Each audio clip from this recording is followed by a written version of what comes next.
देवाची कारणी. ऐका, अभंगाच्या पहिल्या चरणामध्ये जगद्गुरु तुकोबाराय या तुम्हाला आणि मला एक दृष्टांत देत आहेत. काय दृष्टांत आहे तुकोबाराय यांचा? लक्ष द्या माझ्याकडे. तुकोबाराय सांगतात की शुद्ध बीजापोटी फळे रसाळ मुखे अमृताची वाणी आणि देह गुणाच्या कारणी. होय, गुणाच्या कारणी. सासरवाडीच्या का देवाच्या? देवाच्या कारणी. ऐका ऐका ऐका, अभंगाच्या पहिल्या चरणामध्ये तुकोबाराय एका शुद्ध बीजाचं उदाहरण आम्हाला देत आहे, दृष्टांत देत आहे. मला वाटतं तुम्ही अनेक लोकांनी हा अभंगाचा सारांश, अभंगाचा पूर्ण मतितार्थ अनेक कीर्तनकाराच्या तोंडून ऐकला असेल. अनेक लोक या अभंगाचा अर्थ घेताना असाच घेतात की शेतामध्ये टाकलेलं बीज जर शुद्ध असेल तर त्या बीजाला उगवणारा अंकुर सुद्धा शुद्ध उगवतो, नवे नवे तर लागणारं फळ सुद्धा शुद्धच लागतात. ठीक आहे महाराज, पण मला वाटत नाही तुकोबाराय अशा फलकट संसारासाठी एवढं सुंदर उदाहरण देते. शुद्ध बीजापोटी फळे रसाळ गोमती मायबाप. लक्ष द्या महाराज, असं नाही होऊ शकत. का होऊ शकत नाही? तर काही गोष्टीच्या शक्यता या ठिकाणी लावता येतात. ऐका ऐका ऐका, काही ठिकाणी बीज शुद्ध आहे पण त्या बीजाला लागणारं अंकुर किंवा फळ अशुद्ध आहे. काही ठिकाणी बीज अशुद्ध आहे पण त्या बीजाचं लागणारं फळ सुद्धा शुद्ध आहे. काही ठिकाणी बीजही अशुद्ध आहे, फळही अशुद्ध आहे, तर काही ठिकाणी बीज शुद्ध आहे पण फळ अशुद्ध आहे. विठ्ठल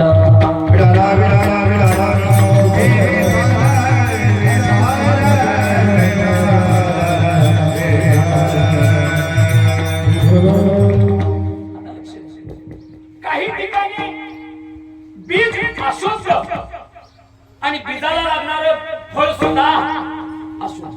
चला महाभारताकडे. ऐका ऐका ऐका, धृतराष्ट्र नावाचं बीज आहे आणि दुर्योधन नावाचं फळ आहे. होय, धृतराष्ट्र नावाचं काय आहे? बीज आहे आणि दुर्योधन नावाचं फळ आहे. ऐका ऐका ऐका, बीजही अशुद्ध आहे आणि फळ सुद्धा अशुद्ध आहे. लक्ष द्या महाराज, महाभारतामधली जर गोष्ट पाहिली तर सुईच्या टोकापुढे जागा सुद्धा पांडवांना मिळणार नाही. नवे नवे तर स्वतःच्या असणाऱ्या वहिनीला केसाला वडात आणलं दुशासनाने. याचा अर्थ असा आहे की बीज सुद्धा अशुद्ध आहे आणि बीजाचं फळ सुद्धा अशुद्धच आहे. महाराज लक्ष द्या, काही ठिकाणी बीज अशुद्ध आहे पण फळ मात्र शुद्ध आहे. लक्ष द्या, हिरण्यकश्यप नावाचं बीज अशुद्ध आहे आणि प्रल्हाद नावाचं फळ शुद्ध आहे. हे स्वतः पण देवाचं नाव घ्यायचं नाही आणि दुसऱ्याला सुद्धा घेऊन. आपल्याकडे लोक असे असतात समाजामध्ये, स्वतः दुसऱ्याचं चांगलं करायचं नाही आणि आपण सुद्धा कोणाचं चांगलं. स्वतः चांगलं करायचंच नाही पण दुसऱ्याला सुद्धा. असे सुद्धा मूर्ख लोक या जगात आहेत. महाराज वाक्य सांगू तुम्हाला, मूर्ख मूर्खाच्या जागेवरती गेल्यावरती ज्ञानाच्या गोष्टी होतील का अज्ञानाच्या? होय, दोन मूर्ख एका जागेवरती आले. किती? दोन मूर्ख. दोन मूर्ख एका जागेवरती आल्यावरती ते काय ज्ञानाच्या गोष्टी करतील का? समदुःखी माणसं, दोघांचं दुःख सारखं, अशी समदुःखी माणसं जर एकत्र आली तर सुखाच्या गोष्टी करतील का? बोला बोला, करतील का? संसारिक माणूस संसारिक माणसाला भेटला. कोण कोण? संसारिक माणूस. कुणाला भेटला? संसारिकाला. आता संसारिक माणूस संसारिकाला भेटल्यावरती गोष्टी ज्ञानाच्या होतील का संसाराच्या? महिला मंडळ कोणाच्या? होय, कोणाच्या? आता तुमची मैत्रीण तुम्हाला 8 दिवसात भेटली, तुम्ही काय परमार्थाच्या गोष्टी करणार आहे का? करणार आहे का? आजी सुनाच्या गोष्टी करतात, लेखाच्या गोष्टी करतात का नाही? परमार्थिक माणूस जर परमार्थिक माणसाला भेटला तर परमार्थाच्या गोष्टी होतील. पण मूर्ख मूर्खाला भेटल्यावर मूर्खताच दिसून येते. ऐका ऐका ऐका ऐका ऐका, काही कॉलेजची पोरं एसटीत बसली. एसटीत लक्ष द्या माझ्याकडे. कॉलेजची पोरं एसटीत बसली. एसटीत आणि एसटीत बसल्यावरती कंडक्टर तिकीट काढत होता. तिकीट आता पहिलं तिकीट जाग्यावरती काढायचा जाऊन आता पंचिंग मशीन आली आणि कंडक्टरचा एक नियम होता, सगळं तिकीट काढून झाल्यावरती किती प्रवासी आणि किती तिकीट ते मोजायचं आणि नेमकं कंडक्टरनं मोजली तिकीट मायबा तर एक तिकीट जास्त भरायचं एक प्रवासी कमी भरायचं. कंडक्टर म्हणतो माझ्या उद्या आयुष्यात कधी असं झालं नाही. अरे फुकट प्रवास करणारी बघितली पण डबल तिकीट काढणारा माणूस मी कधीच बघितला नाही.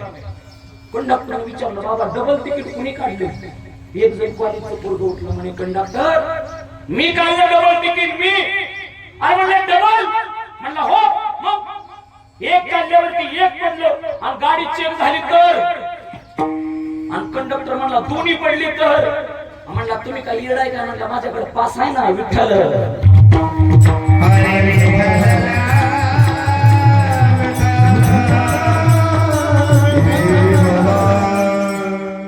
बीज अशुद्ध फळ सुद्धा अशुद्ध.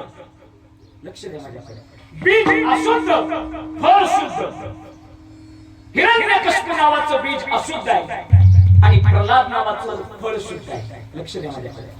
काही ठिकाणी बीजही अशुद्ध आहे फळही अशुद्ध आहे तर काही ठिकाणी बीजही शुद्ध आहे आणि फळही शुद्ध आहे. लक्ष द्या. तर काही ठिकाणी बीज शुद्ध आहे पण फळ मात्र अशुद्ध आहे. ऐका चला भागवत कथेमध्ये भगवान श्रीकृष्णात 8 पट्टराण्या होत्या 8 आणि 8 पट्टराण्यापैकी 2 नंबरची पट्टराणी जांबवंती तिचं नाव रुक्मिणी मातेनंतर केली.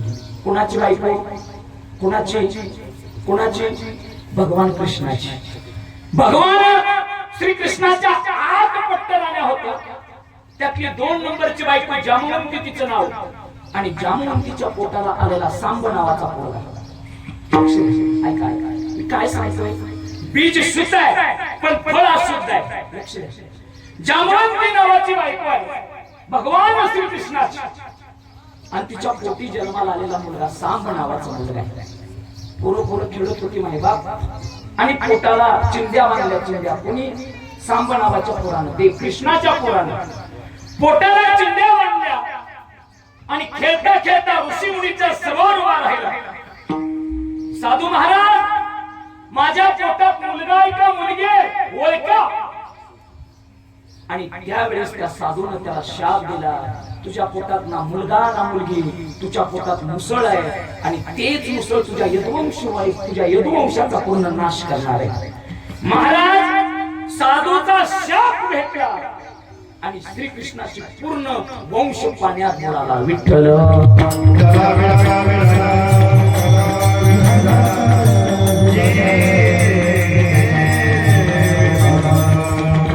म्हणजे बीज शुद्ध आहे. कृष्ण नावाचं बीज शुद्ध आहे पण त्या कृष्ण नावाच्या बीजाला पोटी आलेलं फळ सांब नावाचं अशुद्ध आहे. लक्ष द्या. काही ठिकाणी बीज पण शुद्ध आहे आणि फळ सुद्धा शुद्ध आहे. उदाहरण द्यायचं झालं तर शहाजीराजे भोसले नावाचं बीज आहे आणि छत्रपती शिवाजी राजा नावाचं फळ आहे. लक्ष द्या. कबीर नावाचं बीज आहे आणि कमाल नावाचं फळ आहे. हे मायबाप भागीरथ राजाची कृपा झाली आणि वरती असणारी आकाशगंगा ती गंगा नावाची नदी या भूतलावरती आली. लक्ष द्या माझ्याकडे. बीज पण शुद्ध आणि फळ पण शुद्ध सांगतोय. लक्ष द्या. ऐका त्याच गंगेचं दर्शन घेण्यासाठी माझे ज्ञानोबा माऊली मुक्ताबाई निवृत्ती दादा सोपान काका आणि नामदेवराव या गंगेच्या स्थानावरती गेले. आता लक्ष द्या माझ्याकडे. गंगा नावाची पवित्र नदी वाहते आणि नदी वाहत असताना ज्ञानोबा या दर्शन करायला गेले. नदीचं दर्शन झालं आणि त्याच नदीच्या पात्रावरती उभा असणारे संत कबीरदास आणि कबीरदासाचा मुलगा कमाल याने ज्ञानोबाला पाहिलं. बाबा आज एवढे मोठे संत आपल्या दाराला आले. मला वाटतं त्या संतांना आपल्या घरी जेवायला नेलं पाहिजे. कबीरदासजी सांगतात कमाला अरे ज्या घरामध्ये आपल्याला खायला अन्नाचा कण आहे तिथं कुठं घेऊन जातो संतांना. बाबा काही करा पण आज मात्र संत ज्ञानोबा यांना आपल्या घरी जेवायला घेऊन चला. पण कसं जायचं रे. घरात अन्नाचा दाणा नाही कण नाही भाकरीचा तुकडा नाही. ऐका कमालानं सांगितलं बाबा वाण्याच्या दुकानाला जावा आणि त्यांच्यासाठी बाजार आणा. हे कामाला खिशामध्ये पैसा नाही आणि तो दुकानाला जायची भाषा करतो. बाबा, खिशात पैसा असल्यावरती दुकानाच्या समोरून जावं आणि खिशात पैसा नसल्यावरती दुकानाच्या पाठीमागून जावं. म्हणजे चोरी करायची. हो, संतांना घरी जेवण आणण्यासाठी चोरीच करायची. आणि महाराज घरामध्ये धान्य आणण्यासाठी संत कबीरदासजींनी कमाल वाण्याच्या दुकानात चोरी करायला गेली. लक्ष द्या, बीज पण शुद्ध आणि फळ पण शुद्ध. काय वाण्याच्या दुकानात चोरी करायला गेली. पाठीमागून भिंत फोडली आणि कमाल त्या दुकानात गेला. जेवढं लागतं तेवढं धान्य काढलं. मायबाप गाठोडं बांधलं आणि बाहेर टाकलं. संत कबीरदास महाराजांकडे पाहिलं तर बापाच्या डोळ्यातलं पाणी पाहिलं. कमालानं कारण का बाबा? कमाला, अरे परस्त्री परधन आणि चोरी असल्या गोष्टी करू नये दादा. पण बाबा, आज मला संतांना जेवायला घालायचे बाबा, काही झालं तरी चालेल. पण कमाला ज्याची चोरी करतोय त्या वाण्याला एकदा सांगून येतो बरं का, म्हणजे त्या चोरीचं पाप लागायचं नाही. आणि कबीरदासजी माईबापला वाण्याकडे पळत गेले. वाणी दादा, तुमच्या घरामध्ये आज आम्ही चोरी करतोय. वाण्याने हातात दांडकं घेतलं, पळायला लागला. कमाल मात्र मुडकं बाहेर आलेलं आणि पाटकान आत राहिलेलं. अख्खं शरीर आत आहे, हातामध्ये दांडकाय त्या वाण्याच्या. इतकं मारलं की रक्ता बंबळ झालेला तो कबीरदासजींचा पोरगा कमाल, त्याचं नाव आहे. डोळ्यात अश्रू, हातात त्याच्या. बाप बाहेर उभा आहे. अरे सोडून देऊ सगळं. नाही बाबा, आज मार खाल्ला तरी चालेल, नवे तर मेलो तरी चालेल, पण आज मात्र माझ्या संतांना घरी जेवायला न्यायचंय. साधू संतांच्या पोटासाठी स्वतःचा देह त्याग करणारा कमाल नावाचं फळ आणि कबीर नावाचं बीज आहे. विठ्ठल